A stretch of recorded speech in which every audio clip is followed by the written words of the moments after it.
Against all the evil that hell can conjure, we will send unto them only you. Rip and tear until it is done. Okay. Hello, everyone, and welcome back to Oh Boy, Here I Go Killing Again. We're taking a look at Tachikaze yet again, one of my favorite decks and just clans in general to play in premium just because of how just like combo oriented and aggressive it is. All the multi attacks you can do, like this is one of those decks where if you build it right and this is the goal you have in mind, you can swing for 4+ attacks every single turn, even when you're only on grade 1 or 2, and you can just rush down your opponent super hard, which is pretty great in a meta where some of the best decks are thankfully still pretty fragile when it comes to rushing them down. So I wanted to kind of give Tachikaze the same treatment that I did for Time Leap last time, just because this is just one of those clans that I feel like has so many good and viable options that it can be kind of overwhelming to build a deck out of it. So here's just my little kind of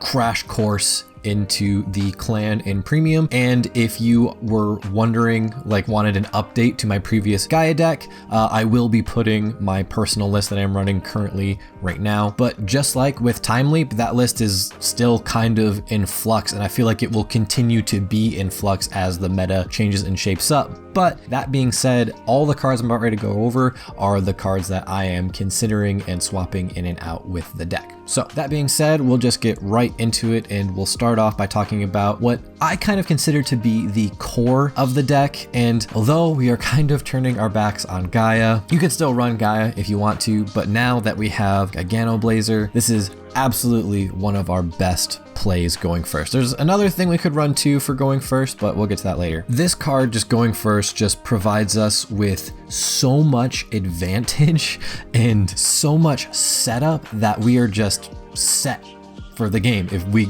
have the chance to go into this. It also lets us multi-attack without worry because he gives our entire front row a static 5k buff. And since we only really used Gaia when we went first anyways, 5k was all you're really gonna see anyway. And what's nice is that the things you call down don't actually have to have gauge to get the 5k buff. So you can stack your gauge in the back row and keep it hopefully safe from your opponent if you go first, and then your front row will still get that static 5k buff to help with your multi-attack swings. All in all, it's just a great card. Like, a lot of people were kind of coming down on this card, but I honestly don't understand why. This card is great. Like, in practice, just drawing 2 cards, calling 2 cards to the board, and giving both those things gauge is just everything we want, and it sets us up super hard for when we go into our first stride turn and go into Neburos if the opponent isn't already dead. The other card that will make up our core is another new card from Clan Selection, and that's Spino Exhort. This is like Mega Rex and Regiodon just kind of combined into one, and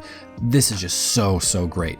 Being able to not only retire a unit, which will trigger a lot of our skills because they trigger off of being retired, but he also draws us a card, and if that thing had gauge, we call the gauge to the board. So you can really just kind of create insane multi-attack turns as early as turn 2 with this, and especially also with Mega Rex. Mega Rex is also just a super fantastic card, very similar to Spino Exhort in that he retires something and draws you a card, the result being a little bit different, and that he gets 5k for every gauge he has, and if he's on rear guard, you'll also give him an equip gauge. Really, Mega Rex and Spino Exhort are just your aggressive bread and butter that will just help you push for plays and create multi-attacks and just go super hard on your opponent. The other main unit is Regiodon. Regiodon and Blue Sprint, we might as well just talk about Blue Sprint as well because they're essentially the same card. On Vanguard or rear guard, when they attack, you give something a gauge, and when they're retired, you can call one of their equipped gauge and give that new unit also an equipped gauge.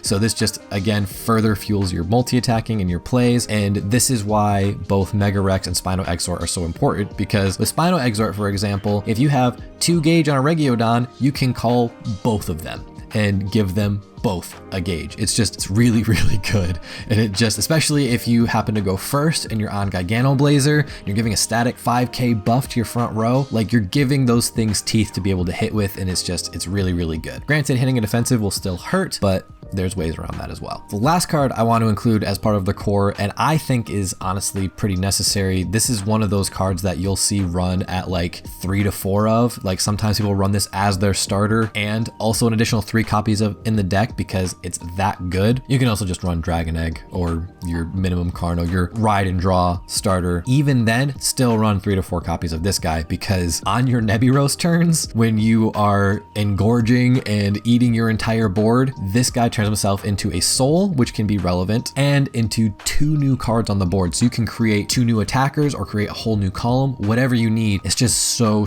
good. And it also helps thin your deck. And if you hit enough of these in a game, you will get low enough in your deck that you'll like stack triggers at the bottom and then just go super hard as well. Really good. This is one of those cards, like I said, like even if you don't run it as your starter, still run 3 to 4 copies. Looking at other grade 3 options you could run now, one of the main ones is going to be Optical Serato. This card is just fantastic just because it's an on-play skill. So you can honestly run this as your main Vanguard instead of Giganoblazer if you want to. Just kind of depends on how important having a solid going first turn is for you. This though, when it's placed or when it attacks, you give something a gauge, so it also makes for a decent rear guard. Depending on how you build your deck though, you may not need too much of this just because you will, especially with like Giganoblazer, the Regiodon and Blue Sprint, Spino Exort and Mega Rex, you will be gauging a ton and also drawing a ton. So this can get a little excessive and can just kind of speed you towards deck out a little faster, but it all kind of depends on how you build your deck.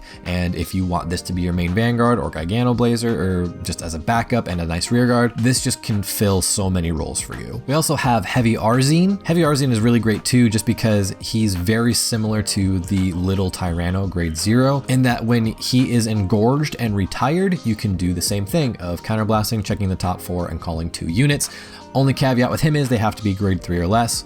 I guess they wanted to prevent you from looping him, but they didn't put that clause on Little Tyranno, so I'm a little confused as to why they did it. You'll probably be running a lower grade 3 count in this deck in general, so that shouldn't be too much of a problem if you use this. The other option, and this is an alternate going first play that you can run, is Dino Chaos, because if you go first, you can use this to superior ride, get to grade 3 first, and then stride on your opponent while they're only on grade 1 or 2, which is really good. I don't think I need to tell you why, because then you will be on a Neburos turn while your opponent is rocking only grade 1 or 2 power levels. Really deadly for your opponent. And if this is your going first play, like honestly, talking with a friend of mine who mains Tachikaze, he was seriously considering just bumping this up to 4 and having this as your going first play. It's definitely an option, but I missed the marker a little bit too much in my build personally. But you can run this as your going first play and then just run Optical Serato as your main grade 3 to ride up into. You just have plenty of options to go for, and I really like that. It's one of the main things I love about Premium and just one of the main things I love about this clan in general. For grade 2s, other options you could potentially run if you want to go more than just like 11 to 12 grade 2s is Dilophopyro. Pyro is really handy, and you could honestly also maybe find room to run him over something like Mega Rex. He can serve a very similar function in that when you call him down, you can draw a card, call a card, give that unit an equip gauge. But the other skill you would probably want to run him for mostly is that when he's called from equip gauge, he gets plus 10k. Now, I wasn't the biggest fan of this card when it first came out, just because it seemed pretty chance reliant to see this engage to get that 10k buff when you call him out. But the resources that he builds you and the fact that we can now selectively gauge things from a drop zone means that you can run this, call him down early, and then when he gets killed or you intercept with him, you can then use the new grade 1 we got from clan selection, slot him into the soul of a Regiodon or something that you plan on retiring with Spino Exort, and then you could call him out in the middle of your battle phase and have a really big beater in the middle of your battle phase. Another option you can run is one that I was running up until very recently in Diablo Cannon. Even though we aren't running Gaia as a Vanguard anymore, this is still useful because his skill to get called from drop when he's retired by your Vanguard with Engorge, when he is engorged, is perfectly usable. Basically, during your battle phase, if he is engorged and you retire him with Neburos, you can then discard a card from your hand, call him back to the board, he gets a 5k buff, just again furthers multi-attacking, plays, and it's just something you want to sack from the board to trigger its skills. Just a solid aggressive option. Another really great option is Sarco Blaze. In addition to having Engorge, he can restrict your opponent from guarding with grade 0s, and since a lot of people like to run their draw PGs or their crit Sentinels, depending on the case, you can just stack all your trigger effects and such on this guy and then lock your opponent from using a PG. Pretty handy.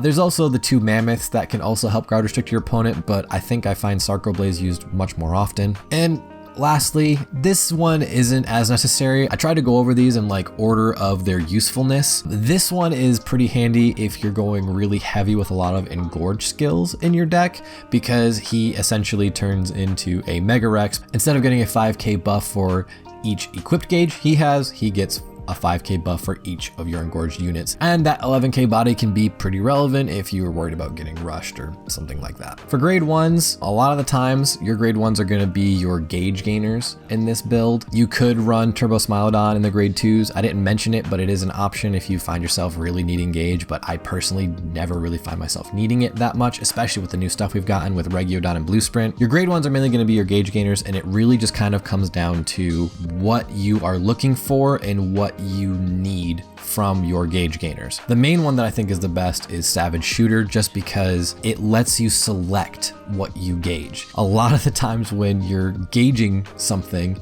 it's just random from the top of the deck, and it's kind of a crapshoot what you're gonna get. That's fine when a card is just getting a static buff from having equipped gauge in general, but with things like Regiodon and Blue Sprint and Spino Exort in the deck, there's specific things you would probably rather see in gauge because you want those specific cards to see the board. And this just lets you recycle cards from your drop zone. Also doesn't gauge from the top of your deck, which is kind of an issue when you're drawing so many cards and gauging so many cards on top of your deck. It can help you avoid that deck out, but the fact that it lets you select is what's really important. So things like Dilopho Pyro, I think suddenly get a ton more viable. You can gauge a Blue Sprint into a Regiodon to just continue that combo of retiring something and then calling something from the equip gauge. And when you ride it, you can draw a card, call a card, and give it a gauge. So this does the exact same thing of just helping us build up resources right from turn 1, and that is super great. You can also run Sonic Noah. Whenever this boosts, it gives the boosted unit a gauge, but also whenever its attack or the attack it boosted hits,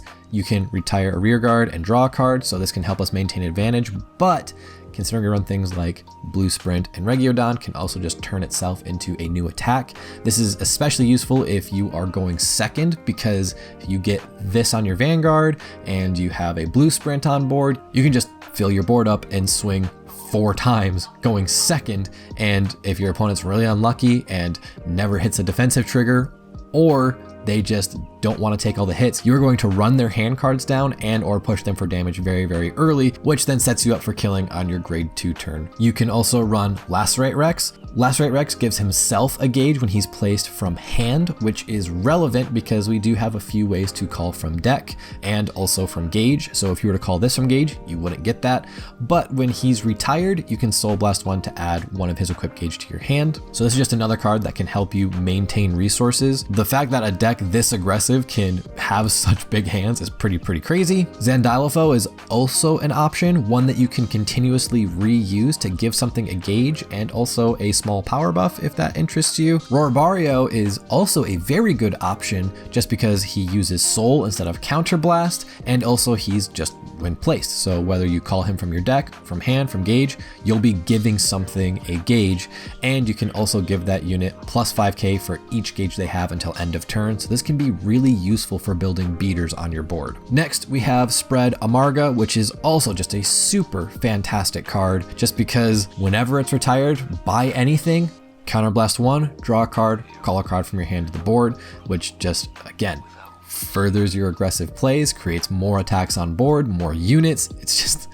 really good. If you haven't picked up on it already, this deck is incredibly aggressive, but it can also maintain a ton of advantage because even though you're retiring this, you're still drawing a card and then calling another one. You're still just maintaining a steady advantage. It's really good. Lastly, I also wanted to include Raven Terra. This is super great because it has the Engorge keyword, which means in that going second play where you can call down a Blue Sprint, you can use this to retire the Blue Sprint to call another card and push for a really aggressive aggressive, just grade 1 turn. But also when he's retired by your Vanguard with Engorge, you can Soul Blast 1 and call him back to the board so you can create another attack or just give a booster to something that wasn't going to hit without it. And if you have 1 or less face-up cards and damage, he countercharges for you. So he just refunds you resources and creates more attacks and boosts. Really, really good. Next, I wanted to talk about Sentinels specifically, just because you have options when it comes to this. Draw PGs are absolutely an option, but draws in this deck can kind of be to your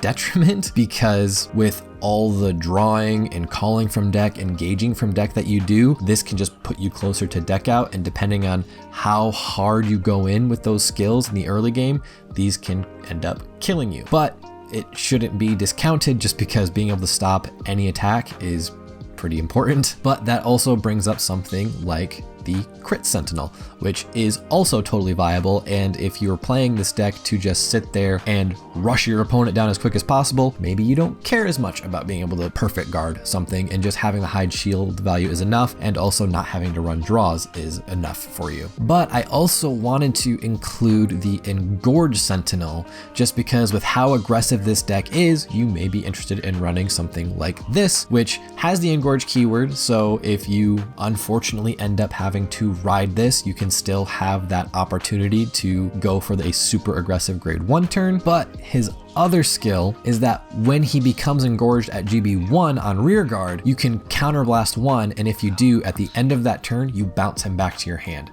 So this can also let you go very, very aggressive by letting you call a perfect guard to the board, but still getting it back to your hand at the end of the turn and being able to keep up that steady pressure on your opponent without even having to worry about losing a perfect guard. Really, really interesting card there. Lastly, with our main deck, when it comes to triggers, we have plenty of options here as well. Obviously, you're probably going to be wanting to run your stride fodder crits, just because more often than not, you'll probably be running a very low grade 3 count, and you're going to want to be able to stride with ideally only having to discard 1 card, because you're always going to want to go into Neburos. The Into Soul and draw crits can also be pretty relevant, just because they'll give your Vanguard 10k, and when you are swinging with your Vanguard multiple times in a turn, getting that 10k can be pretty important. But the fact that it also gives you soul can also be relevant in certain matchups, because depending on how the game goes, you can dig into your soul quite a bit actually. Cola Magnum is also worth considering. This is just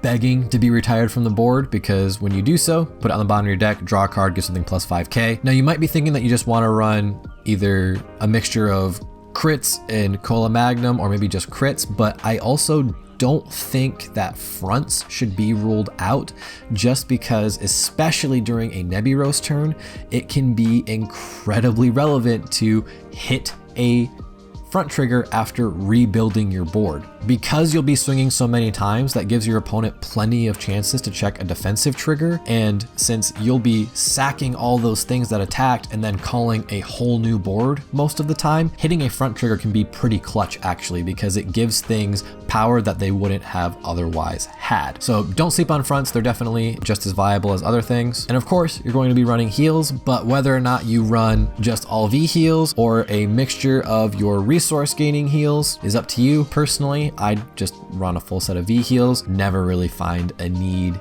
to use those counter charge or soul charge, but they are an option, and if you find yourself running out of resources consistently, might be something you want to look into. Finally, we're going to be looking at our G zone, and this is going to look very, very similar if you watched my last Tachikaze deck profile or the premium primer with Tachikaze, because really nothing has changed. There's pretty much only one thing you're going to want to be striding into every single time you stride, every single game, and that's Gluttony Neburos. This card just does so much for you, and ideally you only ever have to go into him once, and if you have to go into him more than once, your opponent is probably just going to be ripped and bleeding after the first one, that they're not going to survive a second. Having the engorge keyword and restanding himself and also retiring our opponent's units, this thing just creates so much advantage. And he also doesn't lose triple drive when he restands, which is crazy, because you'd think that, oh, you know, minusing your board by eating 5 units or 5 equip gauge would be a cost, but in this deck, it really isn't. That's just a trigger for all of our skills to pop off and then just create even more attacks. So the fact that they didn't have him lose any drive checks is absolutely insane to me. But also, when he's face up in G zone, you can Soul Blast one, give something a gauge, and then also make that unit engorged, which can be relevant for certain other cards that you could run in your main deck where their effects trigger when they're engorged. So that way you don't actually have to kill something with their engorged skill. You can just make them engorged with him face up in your G zone. This card is just so good. It does everything you want it to do. It is your main win con. It's just everything. That being said, there are other options you could run, mostly as just kind of techs or kind of toolboxy things for certain situations, unideal situations you may find yourself in, such as Gyeongchu Raptor. This is mostly for the Anger Blader Standard Plus deck, but you can still find yourself going into it in certain scenarios where you're able to stack up gauge or create a board where there's a ton of gauge on your front row units and you can just have a very solid multi-attack swinging turn. Doesn't really come up that often, but hey, you know, you can run it just for those off chance situations. Gaia Dynast is a decent enough damage deny play, although you do have to have some damage for him to work. It's more if you've counterblasted all your damage, you don't have anything to work with, you can go into this and it can create some multi-attacks for you while refunding some counterblast, then using that counterblast immediately. Gaia Devastate can come up occasionally. Really, you go into this when you have nothing else to do, or if you just need to board wipe your opponent, and he also gets power and a crit and a drive check. So in a pinch, this can be a go-to. Lastly, a tech I've considered running, and I think I'm going to run at just one, is Twin Tempest. This probably won't come up very often, if ever, but given the very toolbox nature of the G zone and the fact that you just kind of have room in Tachikaze, this just completely board wipes your opponent. So if you're going against something that is just spamming Excel markers and has a super huge wide board, you can go into this and sack both your board and your opponent's board, and while that will hurt your opponent, it won't hurt you nearly as much because all of your skills go off when you eat your board. So you can just use this to seriously minus your opponent if they decided to go in a little too hard, and also create a bunch of multi-attack scenarios for you on your side of the board. For G guards, we'll just run through this really quickly because there's not too much to say about these. Bullish Primer is your G guard that gets the biggest. He just gets plus 5k shield for each of your open circles. This can get pretty big, especially if you have the chance to gain multiple Excel circles. Blockade Ganga is actually really good, and I don't think I talked about this enough in my last deck profile on Tachikaze, but I want to make sure I mention it here. Not only is this a 25k shield, but it can retire one of your units, which, you know, can trigger some of your skills if you need them to. But the most important thing about this card is that once you retire something and he gains his shield, you then choose 2 of your rear guards, and until end of turn, they get the skill that when they're retired, you return them to your hand. So if you are in that situation where you're going first and you ride up to grade 3 first, you can go for a super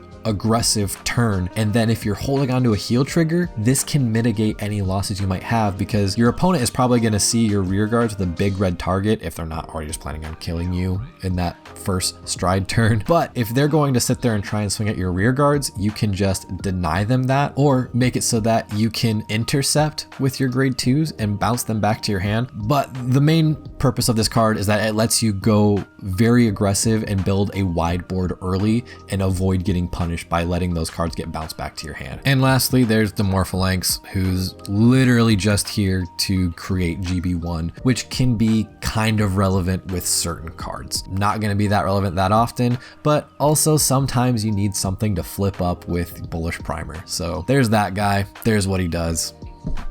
He is what he is. Well, there is my quick kind of crash course into Tachikaze in the premium format and all their options they can have. Like I said, here is my personal list that I am running currently. Like I also said, this list is also in flux. I think right now I'm running heavy Arzine, but I could also see myself swapping that out for either Optical Serato or Dino Chaos very easily. I'm also giving Dilopha Pyro, giving him another look, perhaps perhaps running him in place of something like Mega Rex, or knocking Mega Rex down a little bit and running them both.